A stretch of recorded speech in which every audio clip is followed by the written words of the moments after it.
শপথ জট অব্যাহত, শুক্রবারও ধর্নায় শান্তিকার রিয়াত। আর এই নিয়ে রাজ্যপালকে আলটিমেটাম দিলেন কুণাল ঘোষ। জট কাটাতে উদ্যোগী হয়েছেন স্পিকার। উপরাষ্ট্রপতি জগদীপ ধনখড়ের সঙ্গে ফোনে কথা বলেছেন বিমান বন্দ্যোপাধ্যায়। রাজ্যপাল রাজ্য শপথ সংঘাত, এখনো আটকে বিধানসভার উপনির্বাচনে জয়ী দুই তৃণমূল প্রার্থীর শপথ। এর প্রতিবাদে শুক্রবারও বিধানসভায় ধর্নায় বসেন সায়ন্তিকা বন্দ্যোপাধ্যায় এবং রেয়াত হোসেন সরকার।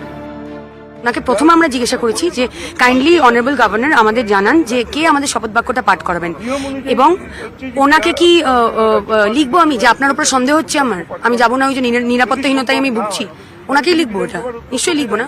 ভদ্রতাটা বজায় রেখে আমরা এটাই লিখেছি যে নিউ এন্ট্রেন্ট হিসেবে আমাদের ইচ্ছে, আমরা খুশি হব যদি মাননীয় অধ্যক্ষ আমাদের শপথ বাক্যটা পাঠ করেন। যদি সোমবার বিকেল 3টের মধ্যে এই জট তিনি খুলে না দেন, তাহলে untold story of hotel Taj palace New Delhi এটা কিন্তু সকলের সামনে আসবে। বিধানসভা ভবনে শপথ হবে, ওনার যদি ইচ্ছা হয় এসে শপথ নেওয়াবেন, ওনার যদি মনে হয় স্পিকারকে অনুমোদন দেবেন। প্রশাসনিক প্রধানের সঙ্গে সাংবিধানিক প্রধানের এতটা দূরত্ব এবং সম্পর্কের এই অবনতি সারা দেশের মানুষ দেখছেন, যেখানে বিধানসভার স্পিকার বলছেন যে রাজ্যপাল যদি বিধানসভায় আসেন তাহলে তার অনুমতি নিয়ে আসতে হবে। তো এই যেখানে রাজ্যপালের প্রতি ব্যবহার করা হচ্ছে, সাংবিধানিক প্রধানের মর্যাদাকে ক্ষুণ্ণ করা হচ্ছে, তিনি কিভাবে প্রতিক্রিয়া ব্যক্ত করবেন সেটা তার বিষয়।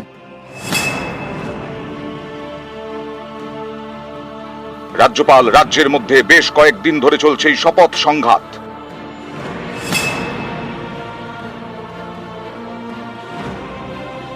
জট কাটাতে উদ্যোগী হয়েছেন বিধানসভার স্পিকার।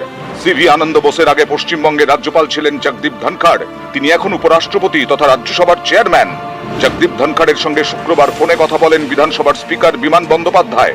শপথ জট কাটাতে হস্তক্ষেপ করার আবেদন জানান স্পিকার। ধনখড় এ বিষয়ে তাকে আশ্বস্ত করেন। এই শপথ সংঘাতের সূত্রপাত বেশ কিছুদিন আগে। দুই জনপ্রতিনিধির শপথের বিষয়ে বিধানসভার সচিবালয় থেকে চিঠি পাঠানো হয় রাজভবনে। এরপর বিধানসভার সচিবালয়ের থেকে কিছু তথ্য চেয়ে পাঠায় রাজভবন। গত শনিবার রাজভবনের থেকে ইমেল পান সায়ন্তিকা ও রেয়াত। তাদের বলা হয় রাজভবনে শপথ নিতে আসতে, কিন্তু তৃণমূলের দুই জনপ্রতিনিধি চিঠি দিয়ে রাজ্যপালকে জানিয়ে দেন তাঁরা রাজভবনে যাচ্ছেন না, বিধানসভায় স্পিকারের কাছে শপথ নিতে চান। কিন্তু রাজভবনে এই আর্জি মানেনি, তারা নিজেদের অবস্থানে অনড় থাকে। এর প্রতিবাদে বুধবার থেকে বিধানসভায় ধর্ণা শুরু করেন তৃণমূলের দুই জয়ী প্রার্থী। এদিনও তারা ধর্ণায় বসেন। I go by the Constitution of India. I expect every constitutional functionary to also abide by the Constitution. An individual's winsome fancies cannot alter the constitutional mandates. I go by the Constitution. Even a few months back, when there was a by-election, the MLA so elected took his oath in the Rajbhavan. This is not something new. অনেকেরই অভিযোগ বিধায়ক হিসেবে এখনো শপথ না নেওয়ায় এলাকার নানা কাজ আটকে থাকছে। এই প্রেক্ষাপটে এদিন রাজভবনের তরফে একটি বিবৃতি প্রকাশ করা হয়। তাতে বলা হয়েছে জয়ী জনপ্রতিনিধিদের নিজেদের এলাকায় কাজ করতে কোনো বাধা নেই। নিউজ 18 বাংলা।